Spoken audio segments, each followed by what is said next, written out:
Dear students, আমি আলোচনা কৰিম ইঞ্জিনিয়াৰিং ড্ৰয়িঙৰ বিষয়ে। প্ৰথম সেমিষ্টাৰৰ বহুতে হয়তো গমেই নাপায় যে ইঞ্জিনিয়াৰিং ড্ৰয়িং বুলি সাবজেক্ট এখন আছে বুলি। তো এই যেটো সাবজেক্ট আছে ইঞ্জিনিয়াৰিং ড্ৰয়িং, ইয়াৰ সিলেবাসটো আজি আমি অলপ ডিসকাস কৰিম আৰু আগলৈ যিবিলাক ক্লাছ লম হেতু আমি একেলগে ডিসকাস কৰি কেনেকৈ ল'ব পৰা যায় তাৰ বিষয়ে আলোচনা কৰিম। তো আজি আমি অলপ সিলেবাসটো ভালদৰে বুজি লওঁ। ইয়াৰ পৰা কেনেকুৱা ধৰণৰ কিমান মাৰ্কস আহিব পাৰে, কি কোৱেশ্চন কেনেকুৱা ধৰণৰ আহিব পাৰে তাৰ বিষয়ে এটা একদম চমুকৈ ব্ৰিফ ডেসক্ৰিপচন এটা আমি আজি ল'বলৈ চেষ্টা কৰিম। তো ইয়াৰ যেটো নাম দেখিছাই ইঞ্জিনিয়াৰিং ড্ৰয়িং, তাৰ মানে কি এটো যেটো নৰমাল ড্ৰয়িং শব্দটো বুলি আছে তাতকে অলপ সুকীয়া হ'ব কেনেকে ইঞ্জিনিয়াৰিং ভাবে আমি যিয়ে কৰিম ইঞ্জিনিয়াৰিং মাইন্ডত মানে ইয়াৰে যিখিনি ড্ৰয়িং কৰিবলগীয়া আছে তাৰে কামখিনি আমি কৰি যাম। তো সোয়া ইয়াত মুঠ যেটো টোটাল মাৰ্কস হ'ব হেতু হ'ব 100 and যদি ক্লাসৰুম হয় তাৰ পিছত তোমাৰ এসেশনাল মাৰ্কস থাকিব। এতিয়া ক্লাসৰুম ষ্টাডি কেতিয়াৰ পৰা হয় হেতু পিছলৈ চাম বাৰু। তো ইয়াৰ কাৰণে তোমাৰ কি কৰিবলগীয়া আছে যে এই যে ফুল মাৰ্কস আছে 100 তাতে এটো কি কৰা আছে ডিভাইড কৰা আছে। মই তোমালোকক এটা কোৱেশ্চন পেপাৰ দেখুৱাই দিছো যে কেনেকুৱা ধৰণৰ কোৱেশ্চন পেপাৰটো হ'ব। তো এনেকুৱা ধৰণৰ তোমালোকৰ কোৱেশ্চন পেপাৰ হ'ব যত নেকি তোমাৰ টোটাল মাৰ্কস 100 থাকিব। আৰু তোমাৰ তাত পাৰ্ট A আৰু পাৰ্ট B বুলি দুটা পোৰশন থাকিব। সো প্ৰথম পাৰ্টত তোমাৰ 25 মাৰ্কস থাকিব যত নেকি তোমাৰ 25 টা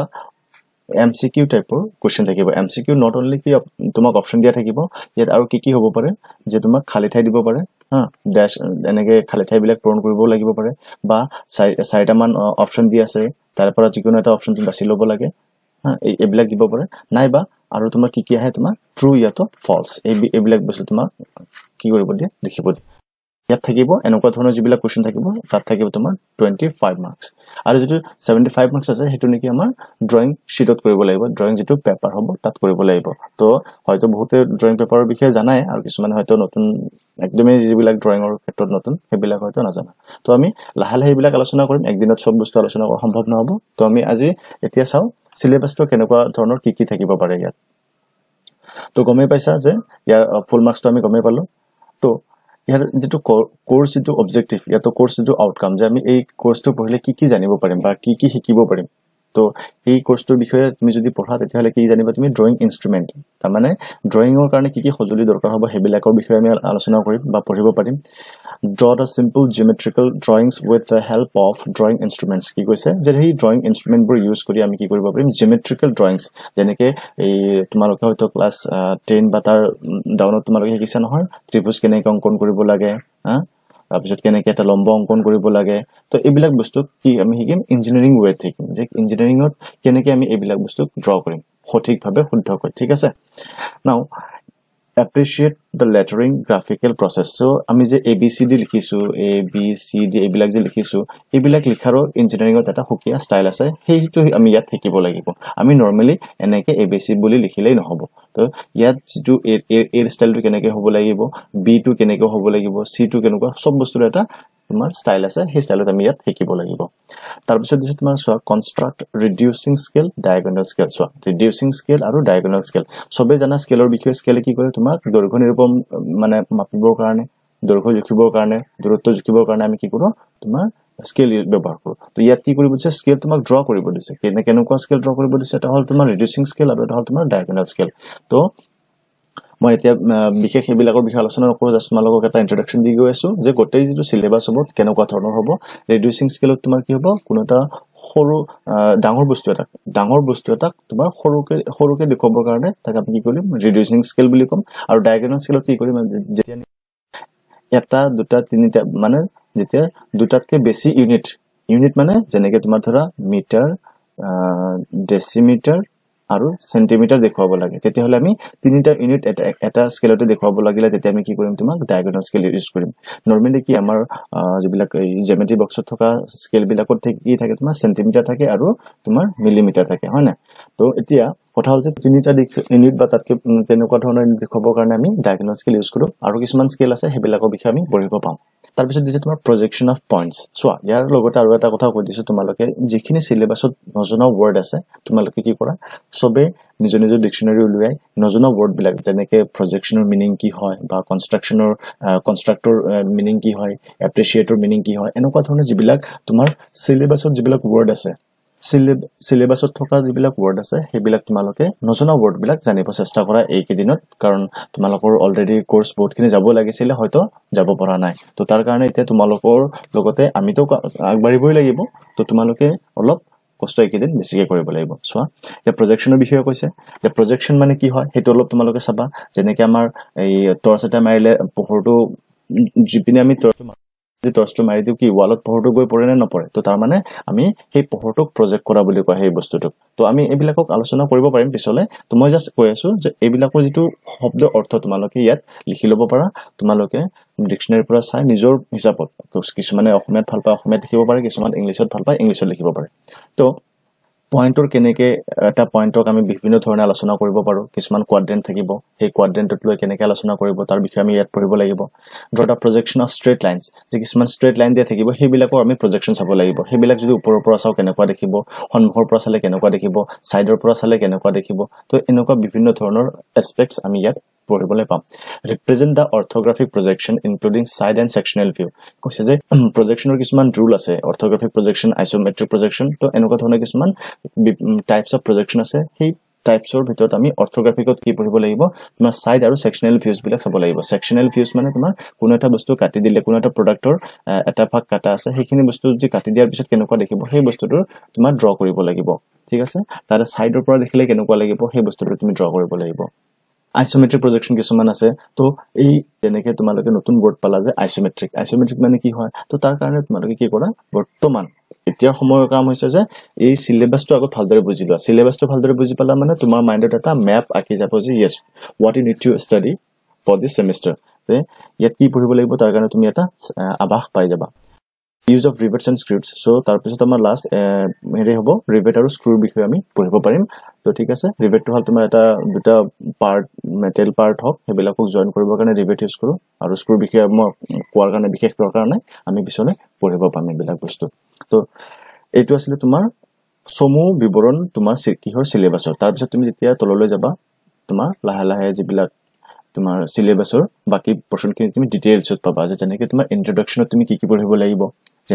মই কৈ আছো নহয় যে জিওমেট্ৰিক্যাল কনস্ট্ৰাকশন আছিল আমাৰ কি পঢ়িছো আমি ট্ৰায়াঙ্গুলাৰ পাৰপেন্ডিকুলাৰ যেনে এই ত্ৰিভুজ হক লম্ব হক এবিলাক আমি কি কৰিছো ড্ৰ কৰিছো না হেবিলাক বস্তু ইয়াত ড্ৰ কৰিব লাগিব তো ইন্ট্ৰোডাকশন পাৰ্টত কি আছে তোমাৰ drawing as a medium of communication use and care of drawing instrument তাৰপিছত হৰাইজন্টেল লাইন ভাৰ্টিকেল লাইন কি হয় স্কয়াৰ কি হয় ৰেক্টেংগল কি হয় মোজাইক প্যাটাৰ্ন কি হয় এঙ্গুলাৰ প্যাটাৰ্ন কি হয় ষ্টাম্পিং উইথ সাৰ্কুলাৰ প্যাটাৰ্ন তো এনেকুৱা ধৰণৰ যেটো বেসিক বস্তুখিনি আমি জানিব লাগিব তো প্ৰথমত ড্ৰয়িং ইনস্ট্ৰুমেন্টৰ বিষয়ে জানাটো বহুত দৰকাৰী তো আমি ইয়াৰে যেটো বেসিক বস্তুখিনি সেইখিনি আমি বৰ্তমান জানিব চেষ্টা কৰিম আৰু যদি এনেকুৱা ধৰণৰ যদি ভিডিও লেকচাৰ ল'ব লগা হয় তেতিয়া হলে আমি আগত কি কৰিব লাগিব বেসিক বস্তুখিনি জানিব লাগিব কাৰণ যেহেতু এই সাবজেক্টটো বহুতৰ কাৰণে নতুন তো আমি বেসিক বস্তুখিনি জানিব লাগিব এতিয়া চোৱা যেটো মই কিতাপ তোমালোকক WhatsApp গ্ৰুপত দিছো তো তাত কি লিখা আছিল ড্ৰয়িং কিতাপ বুলি আছিল ন তো তাৰে প্ৰথম চেপ্টাৰটো হ'ল ড্ৰয়িং ইনস্ট্ৰুমেন্ট এণ্ড देयर ইউজেস তো তাৰে তোমালোকে কি কৰিবা সেই কিতাপখনৰ পৰা যেটো PDF দিছো PDF খনৰ পৰা তোমালোকে এতিয়াৰ পৰা নোট বনোৱা ষ্টাৰ্ট কৰি যাবা কাৰণ ইয়াৰে যেটো সিলেবাস দেখিছাই বহুত ডাঙৰ সিলেবাস হয় আৰু তাৰে মাজত তোমালোকৰ কাৰণে এটো নতুন subject so you have to put some more hours and effort here in this subject so ইন্ট্ৰোডাকশনত সো তুমি drawing instrument are used to prepare drawing easily and accurately কি কাৰণে ইউজ কৰা হয় যে সহজভাৱে আৰু একুৰেটলি মানে শুদ্ধভাৱে তোমাক এই বস্তুটো ড্ৰ কৰিবৰ কাৰণে যিকোনো আমি ড্ৰয়িং ড্ৰ কৰিবৰ কাৰণে ইঞ্জিনিয়াৰিং ড্ৰয়িঙত কি লাগে ড্ৰয়িং ইনস্ট্ৰুমেন্ট বিলাক হোৱাটো একুৰেটলি হোৱাটো জৰুৰী the accuracy of the drawing depends largely on the quality of the instrument তো ভাল ইনস্ট্ৰুমেন্ট হলে তোমাৰ ড্ৰয়িংৰ কোৱালিটি হেতু ভাল হ'ব ঠিক আছে তো এনেকুৱা ধৰণৰ তোমাৰ যদি গুড কোৱালিটি বিচাৰা তাৰ পিছত তোমাৰ ডিজাইৰেবল একুৰেসি যদি বিচাৰা তেনহলে আমাৰ এই ড্ৰয়িং ইনস্ট্ৰুমেন্ট ইউজ কৰিব লাগিব ঠিক আছে সেইকাৰণে ইনস্ট্ৰুমেন্টটো যিমান ভাল হয় হিমান তোমাৰ ড্ৰয়িংৰ কোৱালিটিটো বাঢ়ি যাব তো কিছুমান তোমাৰ লিষ্ট আছে ইয়াত দিয়া আছে যে যিবিলাক তোমাৰ ড্ৰয়িং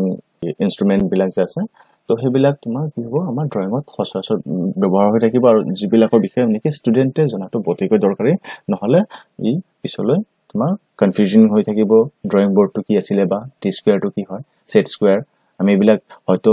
ড্ৰয়িং বোৰ্ড কি হয় টি স্কয়াৰ কি হয় সেট স্কয়াৰ কি হয় সব বহুতে হয়তো নাজানে ড্ৰয়িং বোৰ্ড কি হয় টি স্কয়াৰ কি হয় সেট স্কয়াৰ কি হয় তো এইবিলাক বস্তু হয়তো আমি পাইছিলো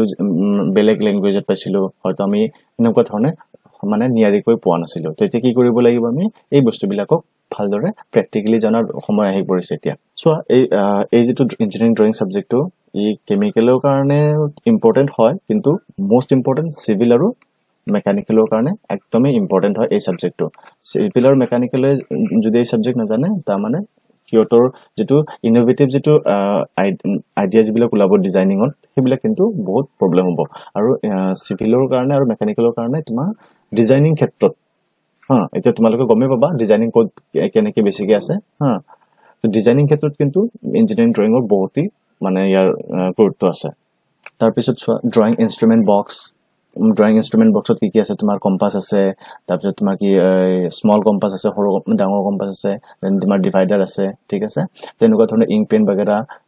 বহুত বস্তু কত পাবা তুমি ড্ৰয়িং ইনস্ট্ৰুমেন্ট বক্সত পাবা তাৰ পিছত তোমাৰ স্কেলছ আছে এটোটো জানো সবে প্ৰটেক্টৰ সবে আমি মোটামুটি এইবিলাক বস্তু পাই আহিছো কিন্তু কথা হল যে এইবিলাকৰ যেটো এক্সাক্ট নেম বিলাক আমি পোৱা নাই হয়তো কিছুমান হয়তো এছএমএছত পাইছে আৰু এতিয়া ইৰেজাৰ বুলি না জানি ৰাবাৰ হিচাপত জানিছে কিছুমান স্যান্ড পেপাৰ ব্লকটো জানে কিন্তু ইয়া যেতিয়া বুজোৱা হ'ব ক্লাছত তেতিয়া গম পাব এইটোকে স্যান্ড ব্লক পেপাৰ লিখো তেনেকুৱা ড্ৰয়িং পেন্সিলছ আছে ড্ৰয়িং পেপাৰছ আছে ফ্ৰেঞ্চ কাৰ্ভছ আছে প্ৰটেক্টৰ তো এই যে ড্ৰয়িং পেপাৰছ বিলাক আছে তোমালোকে এইবিলাক নহয়বা যে নৰ্মেল আমি যে বহিত লিখি ৰাখো সেইবিলাক পেপাৰে নেকি নহয় ইয়াৰ কাৰণে এটা বিশেষ পেপাৰ আছে যাৰ নেকি এটা তোমাৰ ডাইমেনশন এটা আছে প্ৰপাৰ সেই হিচাপত আমি জানিব লাগিব ইয়াৰ বিষয়ে সেই কাৰণে ইয়াত দিয়া গৈছে ড্ৰয়িং পেন্সিলছৰ বিষয়ে জানিব লাগিব আমি পেন্সিল কেৱল এই কাট পেন্সিল নটৰাজৰ হওক বা অপ্সৰাৰ হওক সেইবিলাক কাট পেন্সিল তাৰ যেটো কোৱালিটি হয় সেই কোৱালিটিৰ বেজত আমি ইউজ কৰিব লাগিব তো তুমি জানিব লাগিব কাট পেন্সিল কোনটো ইউজৰ কাৰণে ইউজ হ'ব ড্ৰয়িং পিনছ আছে কিছুমান ক্লিপছ আছে এডহেসিভ টেপছ আছে duster drafting machine roll and draw তো এইবিলাক ধৰণৰ বহুত ধৰণৰ আমি কি পাম ইকুইপমেন্ট আমি ইয়াত পঢ়িব পাম তো মই লেকচাৰটো বেছি দীঘলীয়া কৰিব নিবিচাৰো আৰু নেক্সট ক্লাছৰ পৰা if I need to change the language of study तो তেনেহলে মোক জনাব পাৰা তোমালোকে if all are comfortable in Hindi then हम लोग हिंदी में भी बात कर सकते हैं तो जिसको जिस लैंग्वेज में चाहिए बस मुझे बता दे कि हम लोग 3 लैंग्वेज में किसी भी एक लैंग्वेज में कर सकते हैं चाहे वो हिंदी हो असमीज हो इंग्लिश हो तो हम लोग बात करेंगे इसके बारे में भी और अगर किसी को अगर कोई दिक्कत हो तो वो जो हमारा WhatsApp ग्रुप है उसमें हम लोग आराम से बात कर सकते हैं इसके रिगार्डिंग और मुझे लगता है कि अगर हिंदी को यूज किया जाए तो किसी को प्रॉब्लम नहीं होना चाहिए क्योंकि लगभग सबको हिंदी मालूम है और अगर 2 एक स्टूडेंट अगर नॉन एसएमएस है चाहे वो हिंदी मीडियम से अगर है तो वो मतलब डायरेक्टली बता सकते हैं व्हाट्सएप ग्रुप में तो आई थिंक कि इसके बाद हम लोग इसको अच्छी तरह से पढ़ेंगे और देखिए ये तो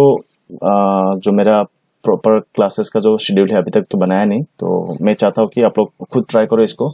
ताकि जो नोट मेकिंग जो प्रोसेस है वो चलता रहे और क्लास स्टार्ट होने के साथ साथ हम लोग इसका स्टडी का जो मेन जो पोर्शन होगा जो प्रैक्टिकल हमको सीखना पड़ेगा एक साथ तो हम लोग वो सीख पाएंगे थैंक यू सो मच